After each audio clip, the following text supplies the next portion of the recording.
Listen closely. In a world obsessed with flaunting intelligence, the sharpest blade belongs to the one who conceals their brilliance. Power isn't about being right, proving your wit, or commanding attention. It's about remaining unseen until the moment is ripe. If you reveal your intellect too soon, you don't gain admiration. You surrender control before the game even begins. To the untrained eye, this sounds like self-sabotage. You've spent years sharpening your mind, reading, observing, analyzing, cultivating a deep well of knowledge only to pretend you're clueless. But the Machiavellian understands a deeper truth. Intelligence is only a weapon when wielded at the precise moment it can shift the balance of power. Display it prematurely, and it's like laying out your entire arsenal in a poker game before the bets are placed. You don't win respect, you earn a target on your back. When you broadcast your cleverness, people don't bow in awe, they feel threatened. They size you up, compete subtly, or undermine you behind closed doors. Colleagues whisper doubts about your competence. Rivals prepare counters to neutralize your ideas. Friends grow envious, masking their insecurity with backhanded compliments. Why? Because you've exposed your greatest asset, your mind. By revealing it too early, you've handed your adversaries a blueprint to outmaneuver you. They know what you value, how you think, and where your vulnerabilities lie. The strategist, however, buries their brilliance. They play the role of the unassuming, the naive, the harmless. They let others assume they're soft, inexperienced, or distracted. Then, when the stakes are highest, when decisions are made, deals are struck, or reputations are on the line, they deliver a single, calculated move, a sentence, a question, a decision that flips the entire dynamic of the room. This isn't stupidity. It's performance art, a masterclass in misdirection that transforms others' assumptions into your greatest leverage. Most people are addicted to validation. They can't stomach being underestimated. The moment someone implies they're slow or uninformed, their ego flares up, demanding correction. Actually, I knew that, they blurt. Or let me clarify the real answer. They rush to prove their worth, desperate to be seen as the smartest in the room. But Niccolò Machiavelli would shake his head and say, "You've just made yourself predictable.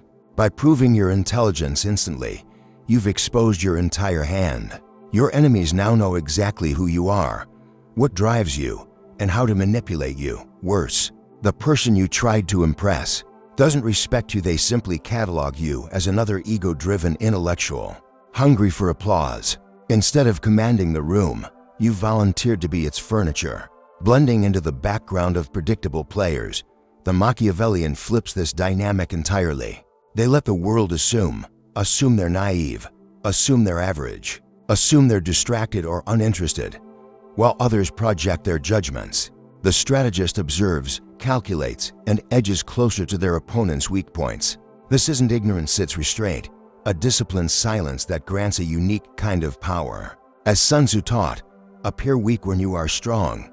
Machiavelli took this principle to a darker, more cunning level. He didn't just appear weak, he let others believe they held power over him, lulling them into a false sense of security. When they grew comfortable, he struck, dismantling them from within with surgical precision. This tactic thrives on ego inflation, a universal human flaw. When people think they're the smartest in the room, they let their guard down.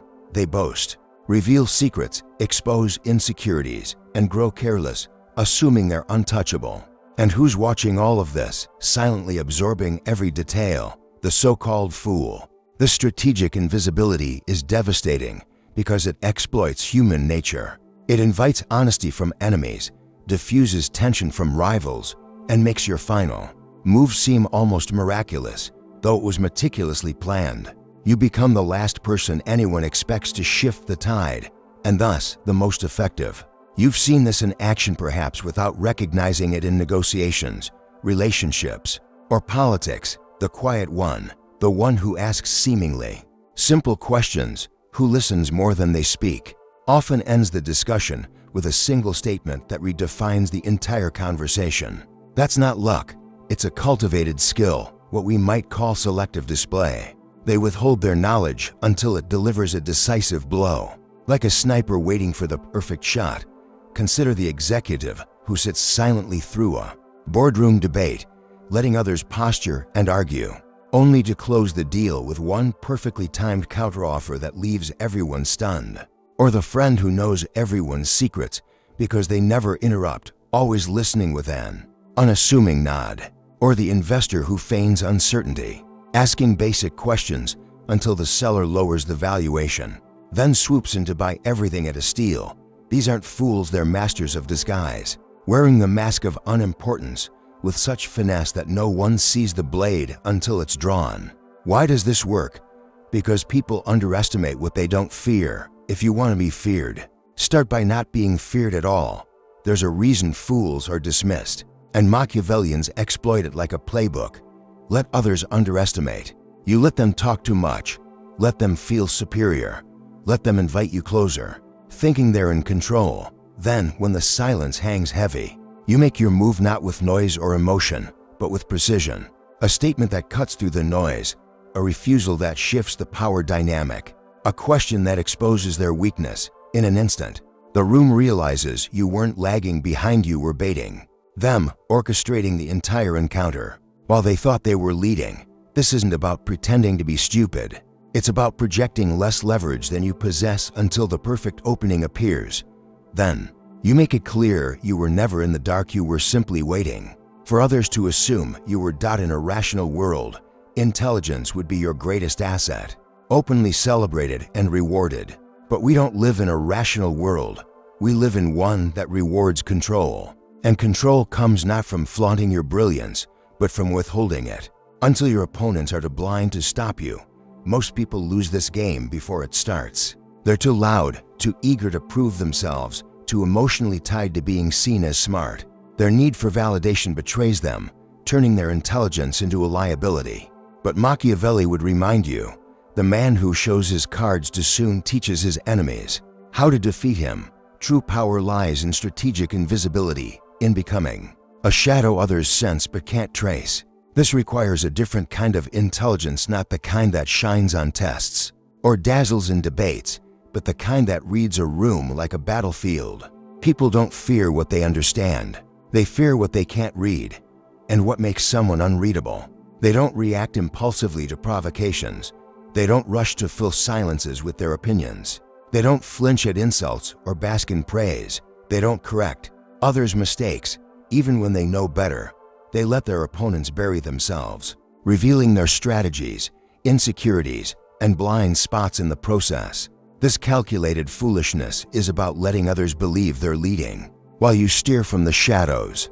It's not about hiding forever, it's about waiting for the moment when silence becomes unbearable, then breaking it with devastating precision. We live in an era where everyone is obsessed with being right, where speaking the loudest is mistaken for winning, and silence is misread as weakness. This is precisely why strategic invisibility is so effective. In a climate of fragile egos and constant noise, the person who speaks less becomes a black hole of mystery. They may be judged, misunderstood, or even laughed at, but beneath that facade, they hold total control over perception. People project their fantasies, fears, and assumptions onto the unknown, revealing themselves in the process. That's how the Machiavellian gathers data, by letting others expose their true selves through their misjudgments. Imagine walking into a room filled with posturing egos, colleagues, rivals, or peers arguing, debating, vying to be the most dominant, the most clever. You stay quiet. You say nothing unless directly addressed. You don't offer opinions or correct inaccuracies. You listen. You face a mask of neutrality. Watch what unfolds. One person talks too much, desperate to impress you with their knowledge. Another assumes you're shy and lets their guard down, sharing more than they should. A third tries to manipulate you, thinking you're an easy mark. All of them reveal their tactics, unaware you're cataloging every word, every gesture, every tell. Then when the moment is right, you act a single, calculated gesture crafted from the information they handed you. A question that exposes their contradiction. A suggestion that shifts the narrative. A decision that redefines the stakes. That's not luck, that's Machiavellian deception at its finest. This tactic is devastating in negotiations. If you appear too sharp, people get defensive, hide information, or prepare counters. But ask a dumb question, something so basic it seems almost embarrassing, and they over-explain, revealing internal weaknesses, their urgency, or their hidden agendas. The more you seem not to understand, the more they try to convince you, handing you power in the process. When they believe you're harmless, you present an offer built from everything they unwittingly shared, catching them off guard. In social hierarchies, this is equally potent. Ever been in a group where everyone's fighting to be the alpha? It's exhausting, a cacophony of egos clashing for dominance. The real alpha is rarely the loudest. By appearing unbothered, slow to react, or even slightly awkward, you step outside the hierarchy long enough to see it clearly. You notice who craves attention, who gossips to gain favor, who flatters to manipulate, who dominates through intimidation. With that knowledge, you can flip the structure with a subtle move, a well-timed comment, a strategic alliance, a quiet refusal that reshapes the group dynamic without anyone realizing you were the architect. In romance or seduction, this tactic is a master stroke. Many falter by trying to impress too quickly, speaking as if they're auditioning for a role. Desperate to prove their worth, they lay out their best qualities like a resume, hoping to dazzle. But the most magnetic person is elusive, not dumb, but unreadable. By seeming disinterested, aloof, or even slightly oblivious, you spark curiosity and obsession far more than overt displays of brilliance ever could. People are drawn to what they can't fully grasp, to the mystery of someone who doesn't need to prove anything. A flash of wit at the right moment, a subtle gesture that hints at depth, is far more alluring than a monologue of your accomplishments. The key is restraint, not absence. Your presence is felt, but its full weight remains hidden until it's too late for them to resist. But pretending to be foolish isn't passivity. It's a mask worn by someone who's always alert, always calculating. Every word spoken around the Machiavellian becomes a tool, every assumption a weapon. They may appear slow, but they've already mapped out how to outmaneuver you while you were busy underestimating them. The irony of intelligence is brutal. The moment you prove it, you start losing control. Displayed brilliance becomes a target, inviting rivalry, insecurity, or resistance. But hidden intelligence is a shadow. People sense it but can't pinpoint it. They don't know when or how it will strike, and that uncertainty is your dominance in disguise. Consider two men entering a room. The first strides in, polished and sharp-eyed, radiating intelligence. Everyone sizes him up. Some admire him. Most prepare to challenge him, their egos bristling at the perceived threat. The second man enters quietly, unassuming, perhaps a bit awkward. He doesn't correct anyone, doesn't boast, doesn't signal power. People ignore him, relax around him, speak freely, revealing insecurities, secrets, ambitions. But the second man is sharper than the first. He's using the mask of low threat to gain real leverage. As Machiavelli might say, he enters through the servant's door and leaves as king. You cannot control a room you haven't first disappeared into. This strategy isn't just about silence, it's about designing your presence through deliberate understatement. Don't assert your beliefs like commandments. Ask questions that lead others to reveal theirs. Let them think they're educating you, enlightening you, while you collect their psychological fingerprints, their rhythms, their arrogance, their blind spots. Then, with a subtle redirection or a single, piercing insight, you turn their words against them. That's power, not arguing, but letting others dig their own holes. Selective confusion is a razor-sharp tactic. Feigning ignorance draws out longer explanations, exposes how well or poorly someone understands their own claims, and reveals their vulnerabilities. You collect their data while they think they're in control. The master strategist doesn't lead overtly, they appear to follow, steering subtly from behind. Let others speak first, set the direction, believe they're guiding the situation. With a slight nudge, a gentle suggestion, or a hesitation that makes them second guess, you shape the outcome without anyone noticing. This is invisible rule, a form of influence so subtle it feels like fate.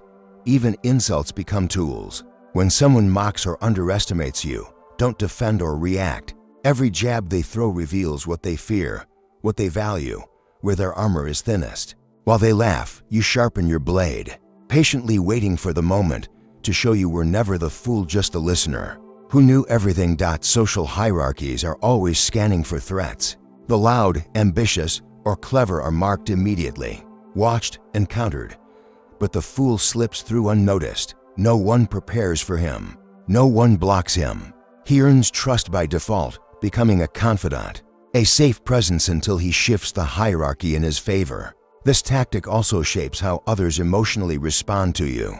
When you're too polished or impressive, people distance themselves.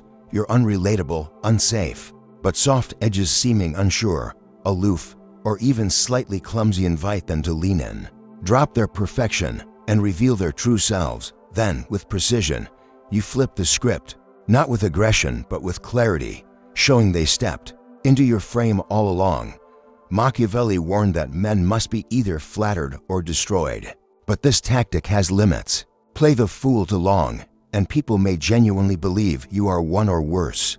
You might start to believe it yourself. The mask is a tool, not your identity. You must sharpen your edge in private, refining your thoughts, observations, and delivery. Study the room, the people, the power dynamics. Practice your timing, your phrasing, your restraint. When the time comes to shed the illusion, you step forward not as a confused bystander, but as a weapon no one saw coming. The most powerful person in the room is rarely the one talking the loudest, shining the brightest, or correcting the most. It's the one watching, measuring, calculating, the one who plays dumb because they've already written the ending. History is a graveyard of those who underestimated the wrong fool. Julius Caesar played the populist hero, his theatrics mocked by Rome's elite until he crossed the Rubicon and claimed the empire. Vladimir Lenin was dismissed as irrelevant by the Tsar's regime, quietly building support until he toppled a monarchy in a single revolution. Liu Bang, founder of China's Han Dynasty, posed as a village drunk and jokester, deemed incapable by opponents, only to rise as emperor. Even in modern times, think of the unassuming tech founder who lets investors underestimate them, asking naive questions to reveal their greed, then negotiates a deal that leaves them reeling. Or the politician who plays the bumbling outsider, only to outmaneuver seasoned rivals with a single, well-timed speech. These figures didn't dominate through force but through misdirection, letting others' assumptions pave their path to power. Pretending to be foolish also makes you immune to manipulation. While others compete to outshine each other, you're not playing their game. You're observing how they treat someone they perceive as beneath them, revealing their true character, whether they flatter to gain favor, dominate to feel powerful, or betray when unchallenged. This gives you a script to predict their behavior in any scenario. You see who uses others, who grows cruel when unopposed, who hides cowardice behind bravado. By letting them believe you're no threat, you gain access to their unfiltered selves, a treasure trove of information most never see. To apply this, delay your opinions. Let others speak first, even if you know the answer. Don't correct their inaccuracies, no matter how tempting. Watch how they expose themselves when they think you're not sharp enough to notice. Train your face to reveal nothing. Don't flinch at insults. Don't smile at praise. Don't react to challenges. Let them fill the silence with their assumptions. Ask simple, almost obvious questions that sound like curiosity, not confrontation. These trigger complex reveals as people over-explain or slip up, handing you their weaknesses. Pause longer than necessary, making them think you're unsure. They'll grow overconfident or reveal their hand, trying to guide you. You're not lost, you're luring them forward. Most people fear being misunderstood, but the strategist embraces it. The more wrong others are about you, the greater your advantage. A person seen as dangerous faces resistance. A person seen as foolish gains access to information, emotions, blind spots, and unearned trust. The goal isn't to be liked, admired, or feared. It's to be forgotten until it's too late. If you're truly intelligent, ask yourself, are you wasting your genius proving it to people who don't matter? Or are you hiding it long enough to use it where it changes the game? Machiavelli's advice is stark. Fools are laughed at, geniuses are attacked, but the one who conceals both becomes king. This isn't humility, it's strategic invisibility, a long-term investment with a devastating payoff. By convincing others you're naive, you strip away their defenses. They speak recklessly, Act carelessly, ignore your movements, underestimate. Your goals, they lower their weapons while you sharpen yours. When you strike, it's not loud or emotional, it's a single, precise move they never anticipated. They look back, stunned, unable to trace how it happened. Because you made it look like nothing at all. That's the art of playing the fool, letting others walk into their own trap, thinking it was their idea all along. Subscribe to the channel and like if you can to join our community and master the art of strategic invisibility with us.